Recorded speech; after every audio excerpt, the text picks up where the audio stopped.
What's up, everybody? This is Steve Strelacci, and welcome to this video on the Aileron by Dynastar Electronics. This is a very cool and unique product, one that you don't really see a lot of because it's an actual full tube amplifier that sits on the floor in front of you, either on a pedal board or on its own. It's a very unique, ambitious thing that they're trying to do here. So ask any questions and put down your thoughts below as we go, because this is going to be a very interesting and cool device, something that is really not much of anything like this exists on the market. I also want to thank them for sponsoring this video, sending this out to me for this demo, review, whatever you want to call it. They wanted me to check this out because they're actually a company that is a pro audio company that's been around for a really long time. It looks like over 30 years of experience making electronics, and they are a certified electronics company that services pretty much all of your favorite brands, including Line 6, Laney, Marshall, Mark Bass, Mesa Engineering, Vox, Soundcraft, Soldano, Shure, Behringer, Allen and Heath, and a bunch of other companies that these guys are servicing their electronics. And this is their first product. I don't know if it's their first product, but it's one of their products where they're building hand-wired, completely overbuilt and handmade amplifier. This is a floor amplifier. It's called the low profile amplifier. Pro low flyer amplifier. Low profile amplifier, which is meant to sit on the floor in front of you. So you're not going to have to go running back to the back line and have to turn knobs. You can actually have everything accessible right at your feet. It is a 12 watt all tube circuit. It's got an overdrive circuit built into it. It also has 4 barrel taps for effects and an effects loop, so you could put your effects after the distortion circuit. It's got a couple of dip switches that do different EQ shifts, and it also has a really flexible parametric EQ that you're going to be able to sweep through frequencies and really fine tune and dial in your sound. It also has 2 inputs. One is a soft input, which is kind of your typical amplifier type of input, and then you have a treble boost input, which is an FET boosted front end. Add a little bit more clarity and a little bit more treble. It sounds actually really good. That's kind of where my sweet spot is going to be as we get playing in the demo. You also have a selectable impedance, so when you're going to a 4 ohm cabinet, 8 or 16 doesn't matter. It also has a direct line out, a balanced line out. It actually doesn't say that it has built-in cabinets, but it sounds really good direct. I'm going to show you both again when we get into playing, but it has a direct in. You're going to be hearing this 2 different ways. I've got my cabinet mic'd up in the back with a Sennheiser E609, and I've also got a line running straight DI. So we're going to hear the DI sound and the mic sound and kind of blend them together at some point just to get the overall scope of what this can sound like. And I must say that this is a very professional packaging. Everything comes really nicely tucked in the box. You get a nice handy card for some settings and a really nicely printed analog manual. Analog. So nothing is digital here, which is actually really nice, a little bit refreshing in today's world where everything is digital and everything is smaller. So let's stop talking and start playing. It does have a built-in digital reverb that is, I know I just said everything's analog, but the built-in digital reverb is supposed to be like an Accutronics type of pan reverb. First, I want to show you guys kind of my favorite settings on this, and then we'll go through to see what it can do. So right now, I'm in the treble input, and you see my settings there. This is where I settled on being like a really nice edge of breakup sound that's perfect for the style of music that I play and perfect for this Les Paul.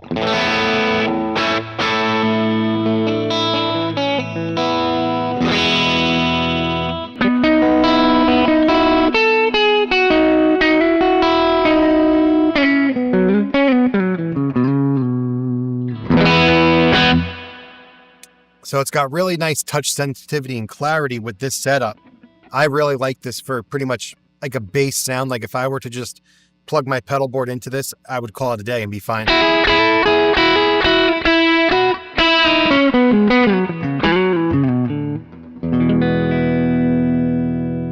That's the next pickup. Now go to the middle position.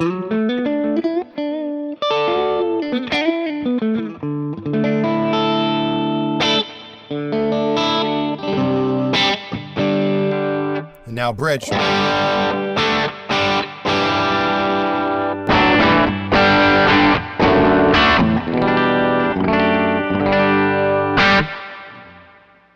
And that's pretty much a spot I would just leave this on all night and play. So you've got a really flexible EQ on here. So something to keep in mind is that you're going to need to really spend time dialing this in yourself, because it's actually a super sensitive EQ, which is not typical. You typically have like a little bit of a sweep on an EQ pot, but this, you have kind of a full range of sounds that you could dial in. And again, this is where I settled on mine, but you could see that there's a ton of room on these sweeps. So I'm going to play a little bit and tweak these as we go.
So really great bass sounds on this clean channel. These two little notches, these small toggle switches, are little notch filters for EQ, and shape 1 is associated with only the overdrive channel. So we're gonna mess with shape 2 because that is always live.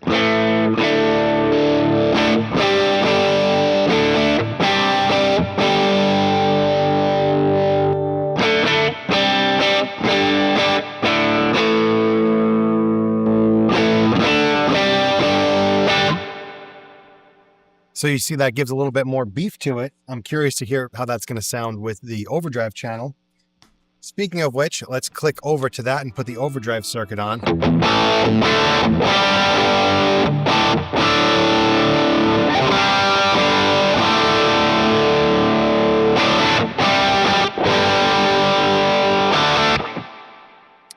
I mean, that sounds great to me.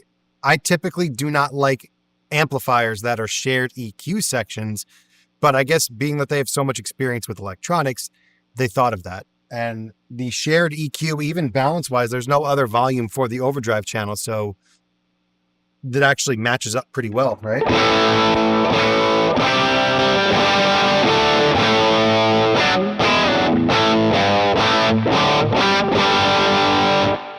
Sweet. And now I know what you're thinking. How much gain does it have?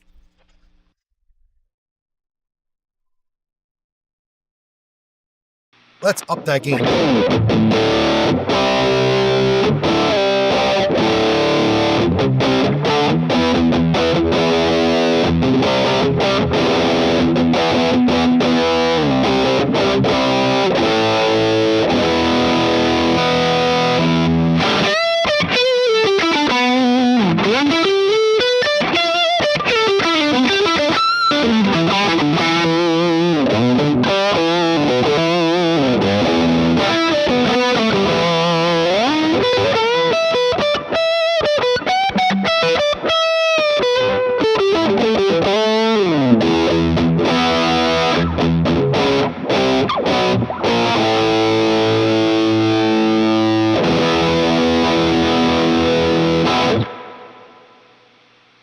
So plenty of gain to get it on. It's actually really nice, tight gain sound. Typically, I'm not a higher gain player, so I like to keep it in a mild setting.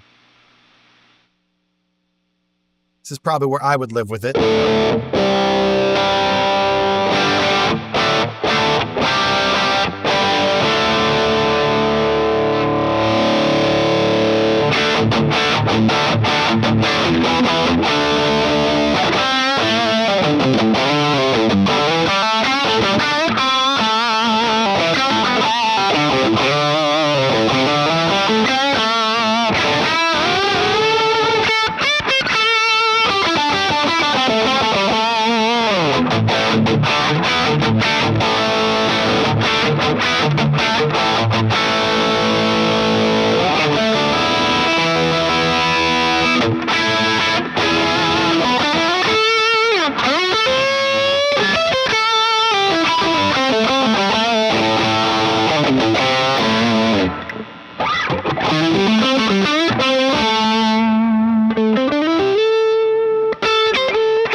Try bridge pickup with the volume rolled off.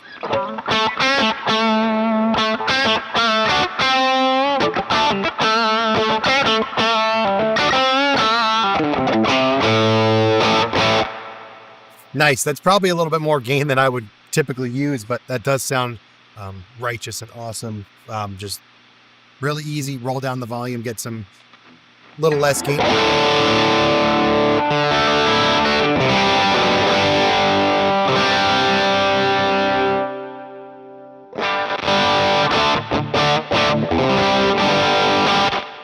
Typically not a higher gain player, so I would probably live in that area with the overdrive circuit. All right, let's see what that shape 1 is going to do to my sound.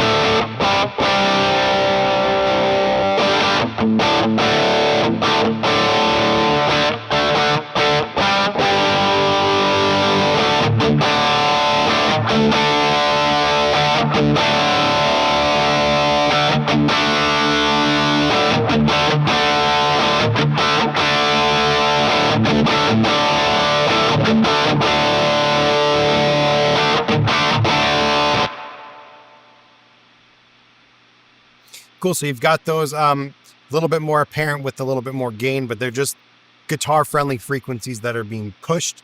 Very useful if you want to cut through or you need a little bit more fatness. Keep the overdrive around 5. Let's check out the mid-range knob, what kind of range we have here.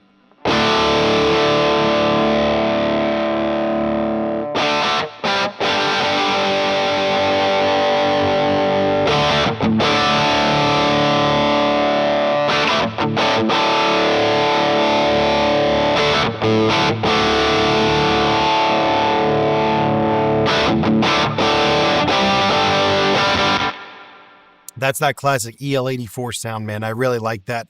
I like that the mid-range doesn't have too much scoop to it. You're not going to wind up with some, I don't want to say knuckle-dragging heavy metal stuff where you have that really scooped out mid-range, but you've got a nice, healthy mid-range fist coming at you, and I think it sounds really nice that way. Right now, I just pulled up a little bit of a lead sound, a little bit more gain, and I've got an analog delay in the effects loop with their power cable supplied here.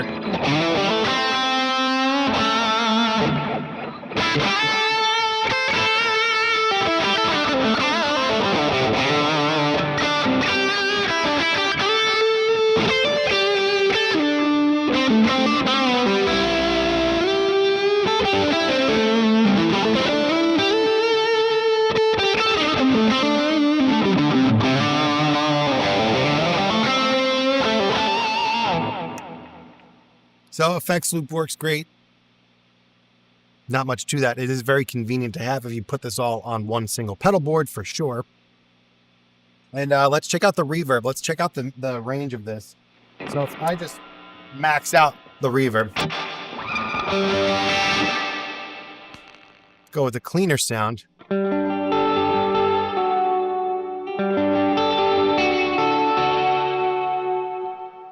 So at the max setting, you almost get like a chorusing effect.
Cool. Nice little wide range there.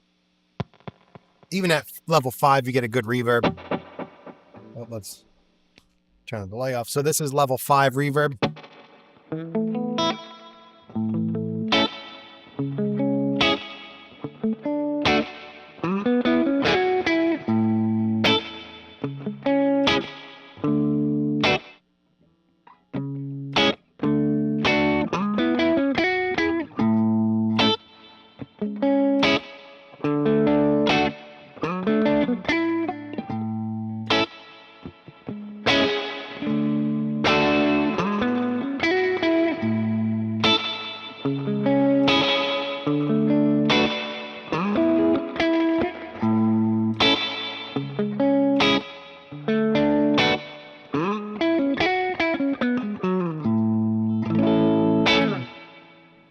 So nice wide range of reverb.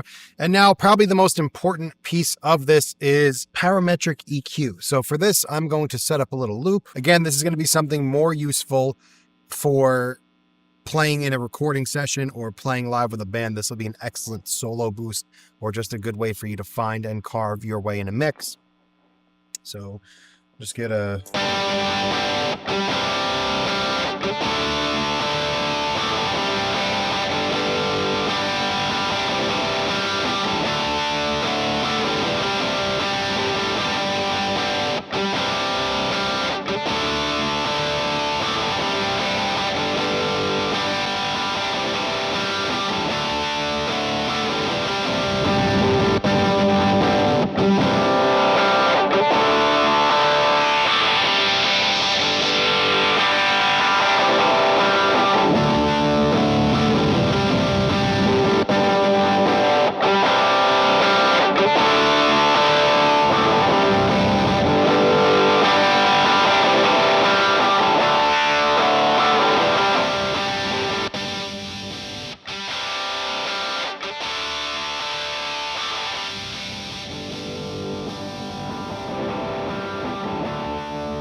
So you can hear how you could sweep through so many different frequencies. And again, obviously in a demo, that's not something that's going to be very exciting to you. But when you really know what you're doing recording and playing live, being able to really fine tune that sweep, all of that, like, you can get cool effects.